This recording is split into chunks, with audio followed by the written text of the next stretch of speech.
En el libro de Primera de Reyes, capítulo 18, verso 20. Primera de Reyes 18:20. Entonces Acab convocó a todos los hijos de Israel y reunió a los profetas en el monte Carmelo. Y acercándose Elías a todo el pueblo dijo: ¿hasta cuándo claudicaréis vosotros entre dos pensamientos? Si Jehová es Dios, seguidle, y si Baal, id en pos de él. Y el pueblo no respondió palabra. Y Elías volvió a decir al pueblo: solo yo he quedado profeta de Jehová, mas de los profetas de Baal hay 450 hombres.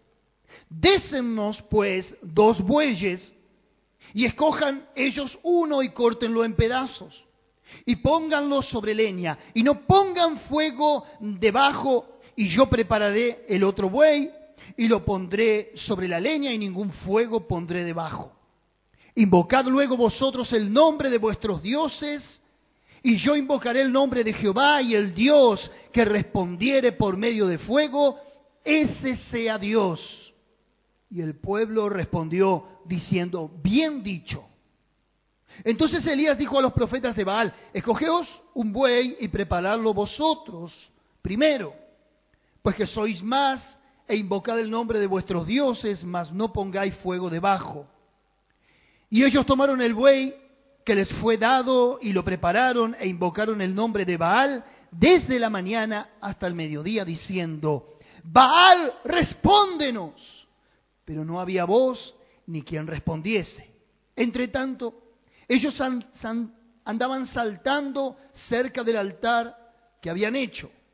Y aconteció que al mediodía que Elías se burlaba de ellos, diciendo: gritad en alta voz, porque Dios quizá está meditando, o tiene algún trabajo, o va de camino, tal vez duerme y hay que despertarlo.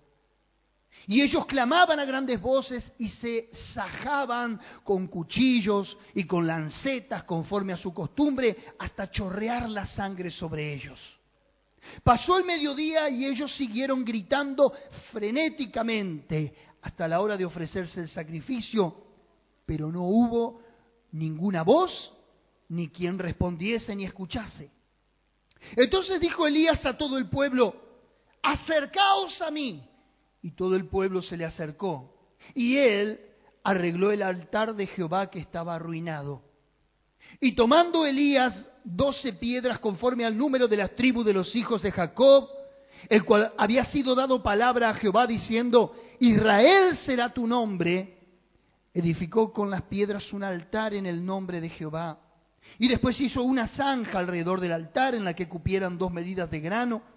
Preparó luego la leña, cortó el buey en pedazos y lo puso sobre la leña. Y dijo: llenad estos 4 cántaros de agua y derramadla sobre el holocausto y sobre la leña. Y dijo: hacedlo otra vez, y otra vez lo hicieron. Y dijo: hacedlo la tercera vez, y lo hicieron la tercera vez.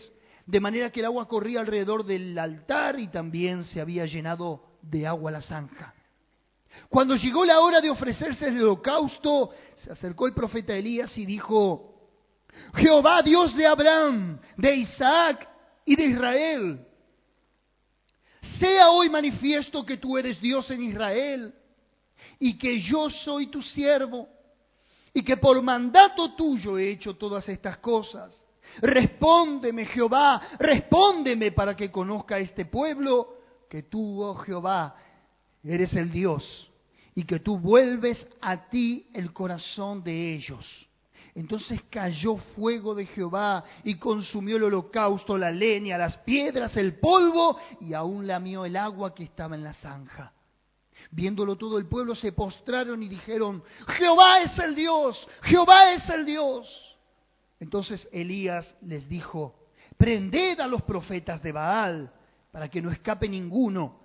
Y ellos los prendieron y los llevó Elías al arroyo de Cisón, y allí los degolló. Es un pasaje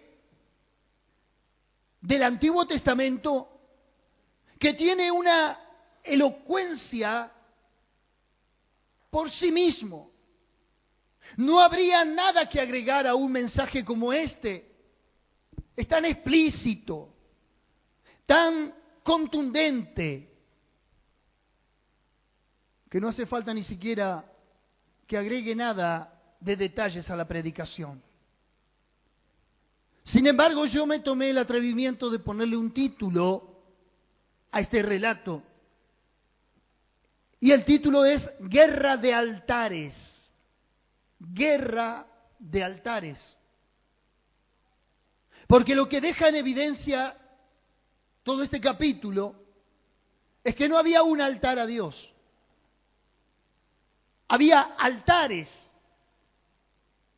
Sabemos que Israel era un pueblo monoteísta, tenían un solo Dios, pero ellos fueron puestos en una tierra que era politeísta, tenían muchos dioses.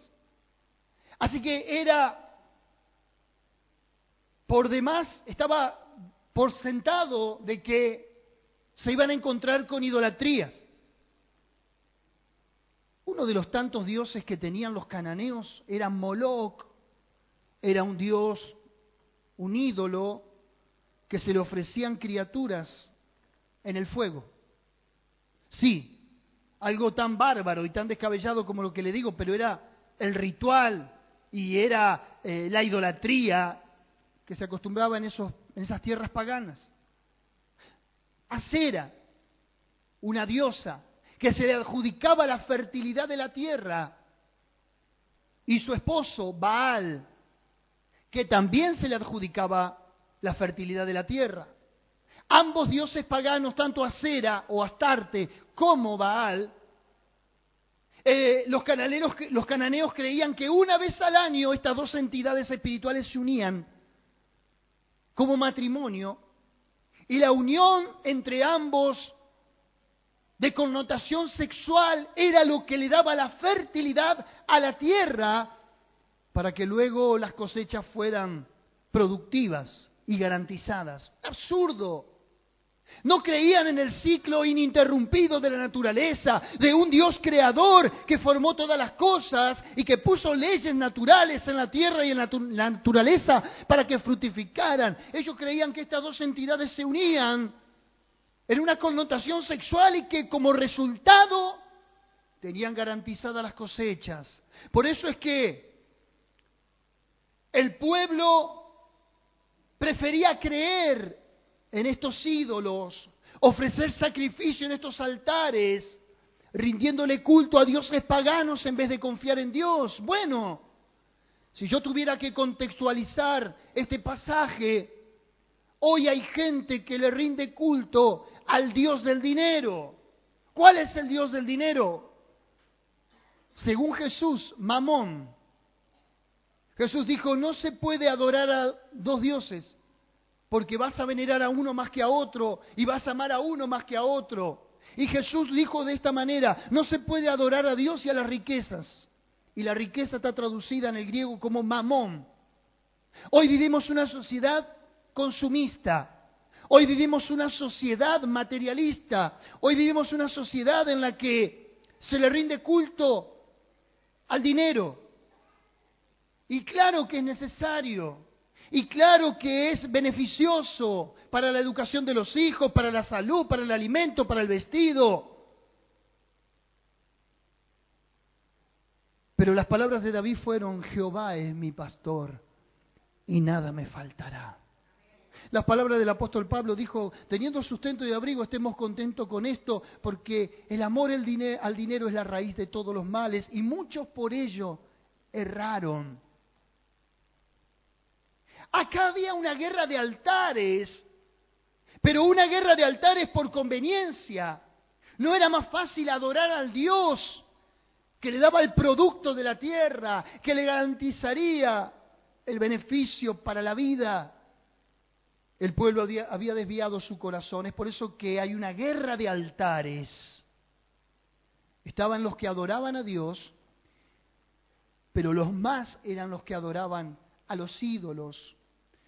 Basta pegar un vistazo al mundo secular que no tiene nada que ver con la iglesia o con Dios, y como la gente cabalística termina adorando al San Expedito, al Gauchito Gil y a una suerte de panteón de santos que cree místicamente, fetichistamente, ritualistamente que le van a garantizar o una sanidad o un beneficio económico.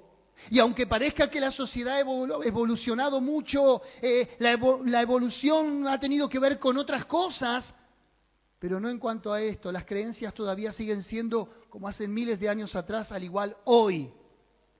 Intelectuales, filósofos, médicos, profesionales,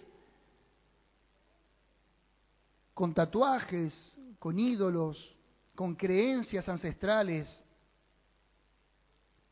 Por eso es que es tan contundente Elías y desafía al pueblo de Dios y le dice en el verso 21, ¿hasta cuándo?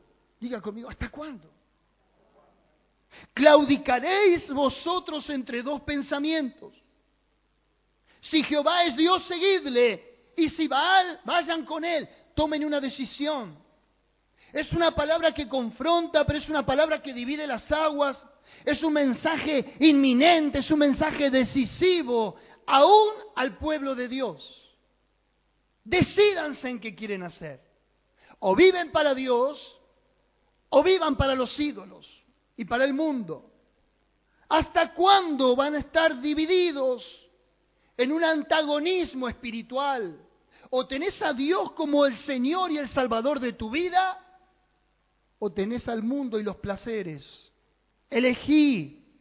¿Hasta cuándo van a estar en ese estado de ánimo bipolar?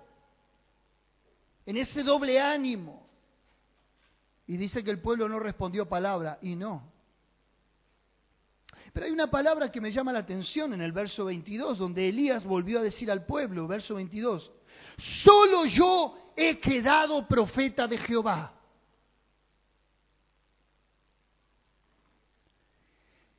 Te voy a decir algo, seguir a Dios es caro.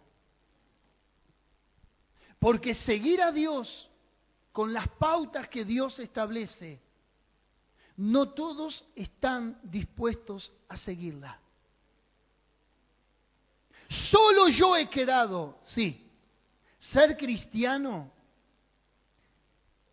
ser temeroso de Dios, te va a costar la soledad. Vas a ir en contra de la popularidad. Vas a ir en contra del común denominador de la gente. Vas a ir en contra del pensamiento colectivo de la sociedad. Vas a ir en contra. Ayer hablamos de sexualidad con mi esposa y uno de los puntos de nuestra enseñanza de sexualidad era sociedad versus iglesia. ¿Qué dice la sociedad acerca del sexo y qué dice la iglesia? Y es antagónico, los puntos, opuestos. Lo mismo en este pasaje. Y lo mismo pasa hoy con la cristiandad de hoy. No se puede tener una mente dividida. No se puede ser esquizofrénico. Y no es una palabra peyorativa ni ofensiva. Esquizofrenia significa una mente partida en dos. Por eso que a personas que tienen el estigma, pobres, de padecer una enfermedad psiquiátrica de esta naturaleza, la esquizofrenia es algo terrible porque se tiene la mente dividida en dos partes, la realidad y la que fabula. Ambos hemisferios están distorsionados en el cerebro. Y aquí yo le llamo una esquizofrenia espiritual, estar dividido el corazón en dos partes. Por eso es que el profeta llama a la reflexión y por eso es que hoy mi mensaje es reflexionar acerca de qué camino es el que nosotros queremos seguir. Hay gente que adhiere a la fe cristiana, hay gente que adopta porque sabe que la vida cristiana garantiza un montón de beneficios, felicidad, armonía en el hogar, buenos patrones de conducta, valores para la familia, etcétera, etcétera, etcétera. Pero quiere el beneficio y no quiere la experiencia del profeta. Solo yo he quedado. Solo yo. Y no lo está diciendo desde el resguardo de decir, soy el único. No lo está diciendo desde una posición privilegiada, está diciéndolo desde el dolor. ¿Cómo puede ser que haya quedado solo? Y muchas veces te vas a encontrar solo, comiendo en el trabajo, porque los demás no van a querer compartir tu forma de hablar, tu forma de pensar, tus principios, tus valores.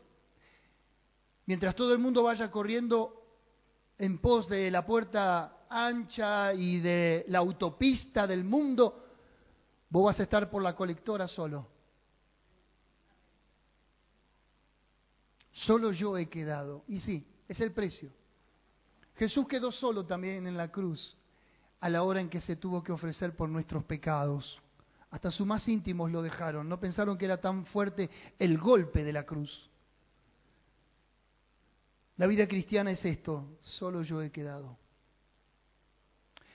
Por algunos momentos Dios te va a garantizar las relaciones para que les prediques, los vínculos para que les testifiques. Pero llegado un momento, cuando no te quieran escuchar o cuando ya se cansen de vos, tendrás la experiencia de la soledad. Pero Dios no es que te va a dejar solo, enajenado, recluido. Tenés la familia de la fe. Tenés la familia de la fe. No es que Elías estaba solo literalmente, tenía gente de su lado.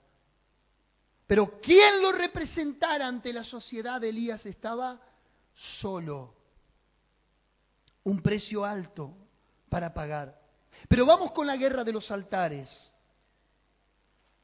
El primer altar era el más convocado, 450 sacerdotes, brujos que invocaban a esa entidad y que corrompían a todo el pueblo. Baal se llevaba todos los sacrificios, Baal se llevaba todo el culto, Baal se llevaba toda la adoración y toda la atención del pueblo. Y en esta guerra de altares, los que corrían en desventaja era el pueblo de Dios. Basta mirar el versículo 30, por favor.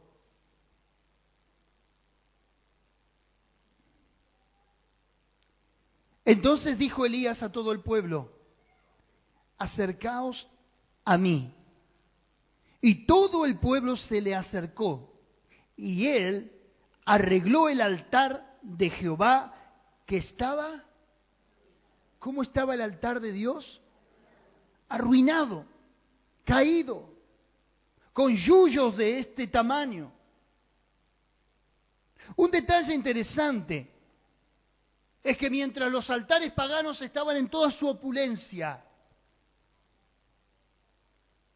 el altar de Dios era el subestimado, abandónico, sin servicio. Pero hay algo que Elías hace que me llama la atención, y es el prototipo de un cristiano lleno del Espíritu Santo de Dios y de la palabra. Elías le dice al pueblo en el versículo 30, acercaos a mí. ¿Qué le dice? Mirá al de al lado y decirle, acércate a mí. Note este detalle, y no estoy diciendo algo que ofenda a Dios. El profeta no le dice al pueblo, acérquense a Dios, manifestando una falsa humildad o una falsa piedad. Busquen a Dios. ¿Dice así el profeta? ¿Qué le dice? Vengan a mí. Pareciera que está pecando de orgullo. Pareciera que se adjudica a Elías el patrimonio de la bendición de Dios. Acérquense a mí. Yo pensaba en este acercaos a mí de Elías.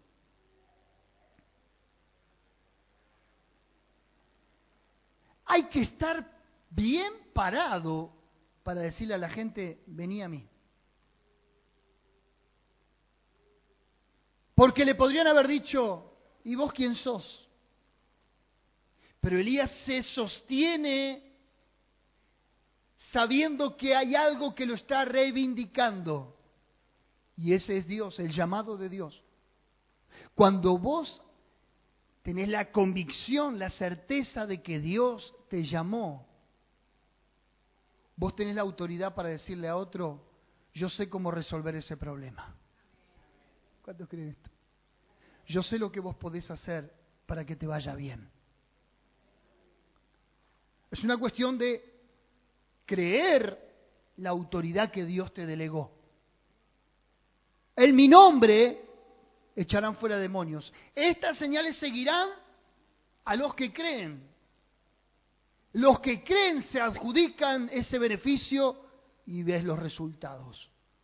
El tema es que un 99,9% de la cristiandad de hoy, como no tiene su altar en orden, como el altar está arruinado, no tienen la capacidad y la estructura y el andamiaje espiritual para sostenerse frente a la sociedad inmoral y pecadora y decirle, vengan a mí, yo sé cómo se hacen estas cosas.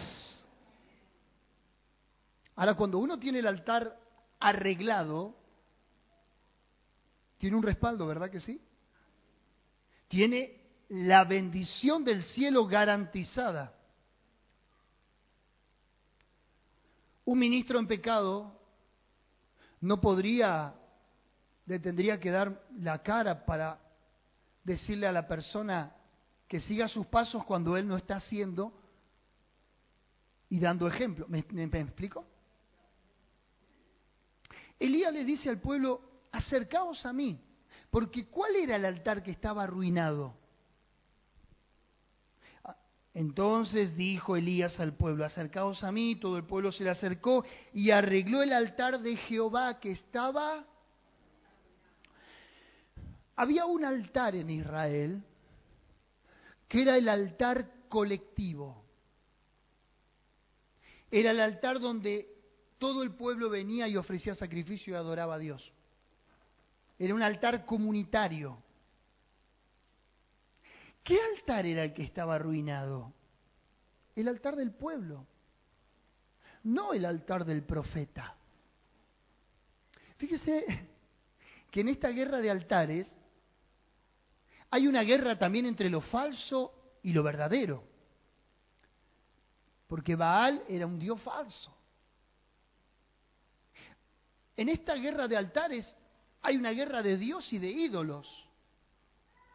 En esta guerra de altares hay una guerra de infidelidad del pueblo y de la misericordia de Dios. Ahora Elías hace algo interesante. Les dice a la gente, vengan a mí. Porque no está el altar del pueblo en orden. Por eso es que terminan adorando un palo, por eso es que terminan adorando una piedra, y por eso es que tienen un velo en sus ojos y no pueden ver al Dios verdadero. ¿No te preguntaste vos por qué la gente no se da cuenta que en Dios está la bendición? ¿No se da cuenta que en Jesús puede mitigar sus culpas, puede encontrar el perdón de pecado, puede resolver la cuestión de la eternidad? ¿Por qué yo creo, mi familia viene a la iglesia y por qué el vecino no? Porque esto no es una cuestión del querer ni del hacer, sino de Dios quien llama. Ahora, Dios llama a todos, pero no todos responden. Aquí había una cuestión de altar, una cuestión de ausencia de búsqueda, una cuestión de haber dejado de lado la oración, de haber dejado de lado la comunión con Dios, y cuando la vida espiritual se empieza a enfriar, y cuando la vida espiritual comienza en una escala de descenso, después te da lo mismo cualquier cosa. Tenemos el ejemplo de Saúl. Saúl empezó con una de las mejores unciones de la Biblia. Saúl comenzó, todos los profetas hablaban de Saúl. Saúl llevaba al pueblo a la batalla y ganaba todas las victorias. Saúl fue un gobernante extraordinario. Saúl se fue a buscar unas asnas y encontró un trono. Pero Saúl comenzó a anidar en el corazón envidia contra David, celos, malas sospechas, malos tratos a los profetas, a los sacerdotes. Llevó al pueblo a la desobediencia. ¿Qué pasó con Saúl? En el capítulo 16 dice, y el Espíritu de Dios se apartó de Saúl, y un espíritu malo de parte de Jehová lo atormentaba. Lo más trágico en la vida de una persona no es que pierda todos sus bienes. Lo más trágico en una persona no es que pierda seres queridos. Lo más trágico en una persona no es que pierda la memoria. Lo más trágico en una persona es que te abandone Dios. ¿Cómo terminó Saúl? Consultando a una divina, a una bruja, y tirándose luego sobre su espada, se suicidó. Yo digo, ¿dónde puede llegar la vida del cristiano cuando se enfría su relación con Dios? ¿A dónde puede llegar una iglesia cuando deja de orar, cuando deja el compromiso con la palabra, con el ayuno, con la santidad? ¿A dónde puede descender una iglesia o un pueblo o una nación? Inglaterra, que nos dio los mejores predicadores, Inglaterra, que nos dio las mejores traducciones de las Escrituras. Lo único que tiene hoy de la cristiandad y del protestantismo son monumentos. Mi hijo visitó la tumba de Wesley, la tumba de Bunyan, la catedral de Spurgeon. Monumentos, edificios fríos. A esa dimensión llega la sociedad cuando se aparta de Dios. A Norteamérica le ganó el secularismo, el modernismo, la autorrealización. América del Norte, que fue cuna de los puritanos, de los reformadores, que basaron su constitución nacional en los mandamientos de Dios, que se jactaron de enviar al mundo todos los misioneros para que todo el mundo conozca al Salvador. Hoy es la nación más inmoral, más corrupta de toda la tierra. Legalizando el aborto. Las cifras dicen que han muerto más desde el año 72 hasta nuestros días.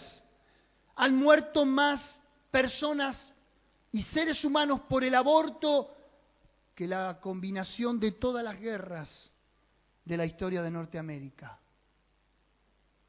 Argentina va camino a ser abandonada por Dios si en 10 años próximos no ocurre un avivamiento. Sodoma y Gomorra no tuvo predicadores y le llovió fuego del cielo por la homosexualidad, por el lesbianismo y por la inmoralidad. Y nuestros diputados y nuestros senadores, como gran mayoría, votaron las leyes del matrimonio igualitario. La iglesia debería temblar en vez de celebrar. La iglesia debería gemir en vez de estar en un crucero. Perdónenme que sea contundente con esto, pero estoy hablando la verdad delante de Dios. Y cuando la cabeza de una nación, los que deberían garantizarnos las leyes de protección, de valores para una sociedad moral, se derrumba, cuando las instituciones ya no tienen una alternativa de cambio, la iglesia es la que tiene que tomar el protagonismo. Usted dirá, pero nosotros, la iglesia, relegada en la sociedad.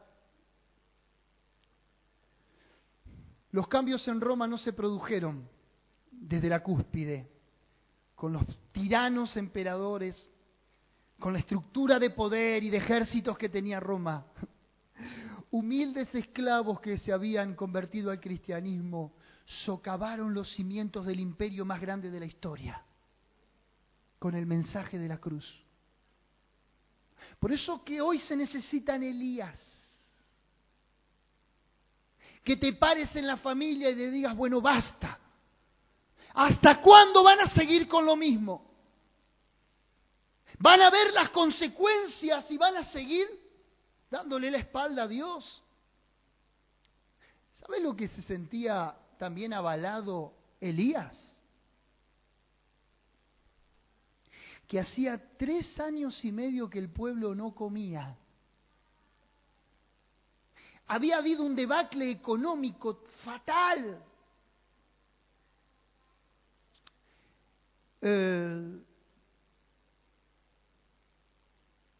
Capítulo 17, verso 1, para darle un marco de referencia. Ponerlo en la pantalla. 17:1. Entonces Elías Tisbita, que era de los moradores de Galaad, dijo a Acab, al rey: vive Jehová Dios de Israel, en cuya presencia estoy, que no habrá lluvia ni rocío en estos años, sino por mi palabra. Un hombre, un profeta, le controló el clima a una nación. Dijo, si yo doy la orden, el cielo da la lluvia. Si yo me callo, van a padecer hambre. Te dirá, qué tirano. No. Dios le cerró el cielo porque el pueblo, en vez de estar adorando a Dios, ¿a quién adoraba? Lo que le dije desde el comienzo. Pues fíjate que la crisis no logra domar la naturaleza humana. Yo he visto gente en el lecho de muerte, con un cáncer fatal. Así todo, con los familiares rodeándolo, no se rendía a Jesús. Yo he visto cosas espantosas diciendo, pero está en el umbral para presentarse ante el trono del juicio de Dios. Reconoce a Jesús como tu Salvador, que perdone tus pecados.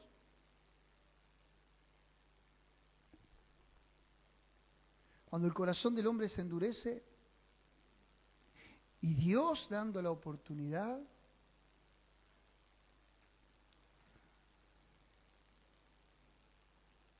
el pueblo estaba padeciendo hambre, 3 años y medio sin lluvia, no había cosecha, no había animal que aguante. Por eso es que tienen que ofrecer bueyes de sacrificio. El único animal que podía aguantar 3 años de sequía era un buey viejo, los terneros se morían. En ningún lado de la ley establece que se tenía que ofrecer como holocausto a un buey viejo, sino becerros de 1 año. Pero no había. Así todo, viendo la consecuencia del pueblo de la sequía y todo, adoraba a los ídolos. Algo terrible. ¿Hay alguien ahí? Esto es esas películas de terror, pero que tiene un final feliz, ¿eh? Ahora, lo tremendo es que el profeta le dice al pueblo, acérquense a mí. Ahí habíamos quedado, ¿no? Acercaos a mí. Bueno, el pueblo se acerca a Elías. Qué lindo que es que una persona te diga, acércate a mí. Y vos sabés que al acercarte, al pegarte a esa persona, Dios está con él. ¿Cuánto le pasa? Te arrimaste a esa persona que decís, qué paz que me transmite. Qué bendición que es estar con él. Igual el profeta era bravo. El profeta más bien repele. Elías era terrible de carácter. Pero en esta oportunidad se le acercan.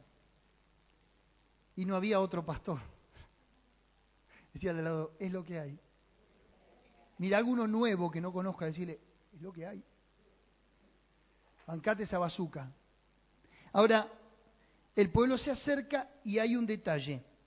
Y él arregló el altar de Jehová que estaba arruinado. Yo estoy para arreglar tu altar.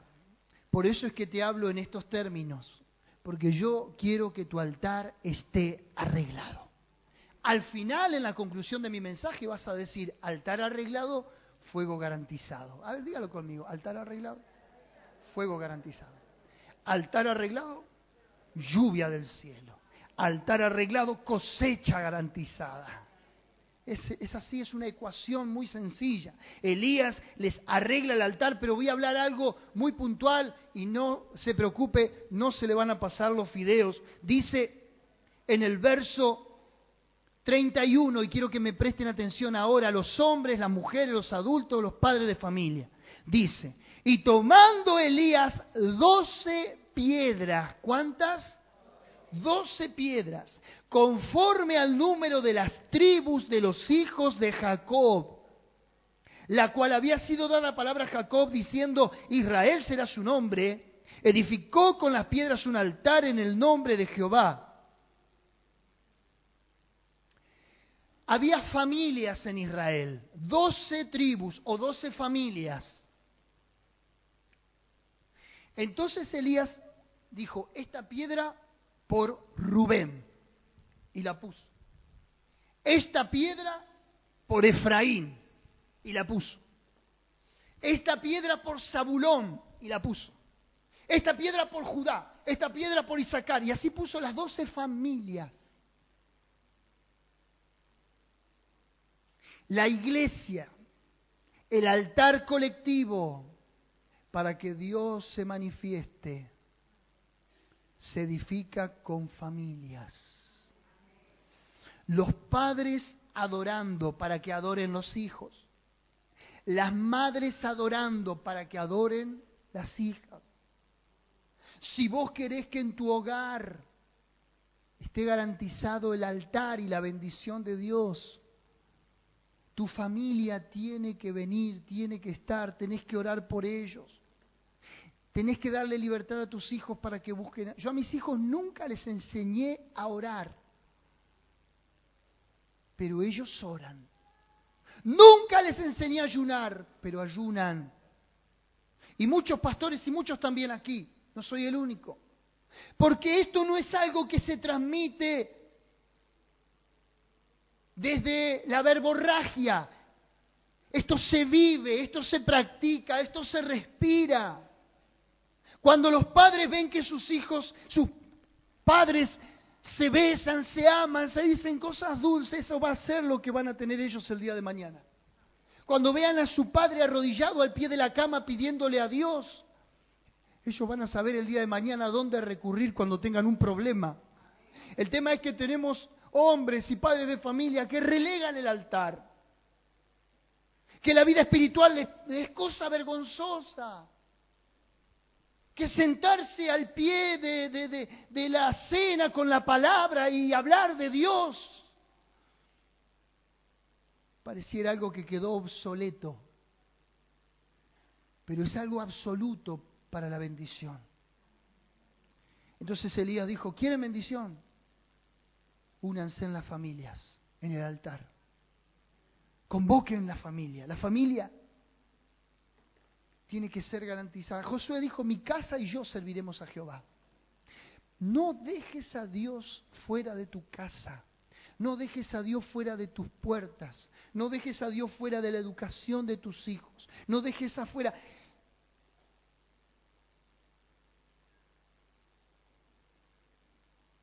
Y hay algo más que hace Elías.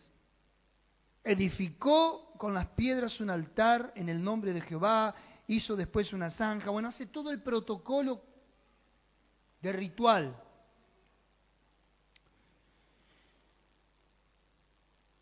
Y dice el verso 36, cuando llegó la hora de ofrecerse el holocausto, se acercó el profeta Elías y dijo, Jehová, verso 36, Dios de Abraham, Dios de Isaac y de Israel. ¿Qué hace Elías? Lo conmueve a Dios con la línea generacional de hombres que caminaron con él. 3 generaciones que dieron como resultado el pueblo judío. Pero Dios le menciona a las personas. Abraham es llamado el Dios de Abraham, el Dios de Isaac, en toda la Biblia, el Dios de Jacob. Yo tengo un mensaje por ahí que algún día lo voy a predicar. Se llama Cuando Dios usa tu nombre. ¿Cómo?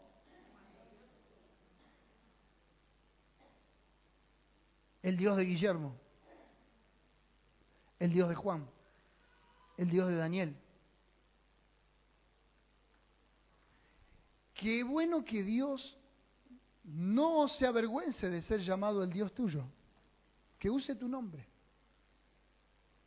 En la Biblia aparece muchas veces. El Dios de Elías. El mismo Eliseo después dice, ¿dónde está el Dios de Elías cuando Dios usa tu nombre? Había tanta intimidad que ya era con un sentido de apropiación. El Dios de Elías era el Dios de él. Pareciera que no fuera del resto. Es que cuando hay una íntima relación con Dios, ya Dios se apersona. Y ya no sos vos con Dios, es Dios con vos.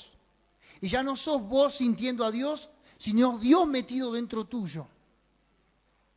El otro día lo dije el miércoles, una cosa es una persona llena del Espíritu y otra cosa es el Espíritu llena una persona. Entonces, Él tiene que hacer todo este protocolo de sacrificio y de menciones y demás, porque el pecado del pueblo había obstruido la relación con Dios. El pecado, aunque es antiguo, va mutando y usa otros nombres. Antes un adulterio era un adulterio, ¿verdad que sí? Ahora se cambió de nombre, se llama aventura. ¿Sí? Ya la gente no ve con la misma intensidad las cosas. Es como que lo va suavizando y naturalizando, eufemismo, y le va quitando el rigor de la palabra. ¿Sabe qué? Yo conozco iglesias tristes, ¿no? Donde el pastor dice, acá la gente no me le hables del pecado, ni del juicio. Hablarle de que le va a ir todo bien, de que somos exitosos, de que la vida nos sonríe. Nunca me inviten a ese lugar. Porque la madre de todo lo que nos pasa es el pecado. ¿Cuál es la madre de la enfermedad? El pecado del hombre en general. No digo que estás enfermo porque estás en pecado, pero el pecado nos trajo como consecuencia los divorcios, la ruptura en la familia, los hijos en la droga, el vicio del alcohol, el delito. ¿Cuál ha sido? Nosotros cometemos un error a veces. En vez de medicar la enfermedad para que se cure, medicamos los síntomas. Le decimos a la gente, bueno, hace esto, esto, esto y te va a ir bien y Dios va a estar con vos. No, resuelva primero el tema de fondo, la enfermedad. El cáncer no se cura con unos parches. Se va a fondo con el bisturí y se extirpa el tumor. ¿Me está escuchando? El pecado se lo erradica de raíz. Al pecado no se lo domestica. No se lo puede educar y tenerlo de compañero, porque el pecado es muerte. Y mirá cómo estaba el pueblo, muerto espiritualmente. Pero termino con esto. Elías levanta el altar y se pone el pueblo al hombro y le ora a Dios. Por favor, mire esta oración. Verso 37. Respóndeme, Jehová, respóndeme, para que conozca este pueblo que tú, oh Jehová, eres el Dios, y que tú vuelves a ti el corazón de ellos. Que este pueblo conozca que tú eres el Dios, y que tú vuelves a ti el corazón de ellos. Cierro con este punto. Dios siempre tomando la iniciativa. Porque si espera que nosotros vayamos a Él, nunca vamos a ir. Entonces Elías le dice, demostrale, Dios, que vos volvés tu corazón a ellos. Demostrales, Dios, que no los abandonaste. En un acto de misericordia, volvé a bendecirlos. En un acto de misericordia, haceles ver que aún en sus miserias todavía hay lugar para ellos en la casa del Padre. Verso 38, entonces cayó fuego de Jehová y consumió el holocausto. Caer el fuego sobre el altar era la respuesta de Dios. Dios no habla, Dios actúa. De vuelta, Dios no habla, Dios actúa. La epístola a los Hebreos empieza así, dice, Dios, habiendo hablado muchas veces y de muchas maneras a los padres por los profetas, en estos postreros días nos ha hablado por el Hijo, a quien constituyó heredero de todo y por quien asimismo hizo el universo, el cual siendo el resplandor de su gloria y la imagen misma de su sustancia, y sustenta todas las cosas con la palabra de su poder. Dios ya no habla, porque ya habló. Habló por la cruz. Habló enviándonos a su Hijo. ¿Ya qué más va a hablar? La gente hoy anda buscando profetas. Dame una palabra. ¿Qué palabra si Dios ya te habló? Y ya te dio la máxima expresión de amor, que es que su Hijo muera por tus pecados. Pero el profeta le dice, Jehová, respóndeme. Y Dios responde por fuego. Porque Dios no va a hablar, pero Dios actúa. Decía el de al lado, Dios ya no te va a hablar, Dios va a actuar. Porque si Dios te habla, tenés que seguir esperando. ¿Cuántos necesitan que Dios ya no hable, sino que actúe? Diga conmigo, estoy cansado de palabras. Quiero hechos. Termino. 41, verso 41. Entonces Elías dijo a Acab, sube, come y bebe, porque una lluvia grande se oye. ¿Qué era lo que faltaba en la tierra? Agua, lluvia. Por eso te dije, Dios ya no habla, Dios responde, Dios actúa. ¿Cuánto necesitan que Dios actúe? ¿Cuánto necesitan que Dios actúe? Le voy a dar otra oportunidad más. ¿Cuánto necesitan que Dios actúe? Punto número 1. Diga, punto número 1. Me acerco al pastor. ¿Qué dijo Elías? Acercaos a mí. Acercaos a mí. Punto número 2. Arregla el altar. Anda a tu casa, convoca a tu familia, a tus hijos, a tu esposa, y a partir de hoy en esta casa se ora. Pero se ora. Yo conozco casas donde la mitad de la familia, los hijos no van a la iglesia, nada, pero como el papá y la mamá están firmes, yo los conozco, dice, venga a orar acá, venga a orar acá. Y ahí orando, agachan la cabeza y por respeto se ora. ¿Cuántos dicen amén? Acercaos a mí y yo me acercaré a vosotros, dice Dios.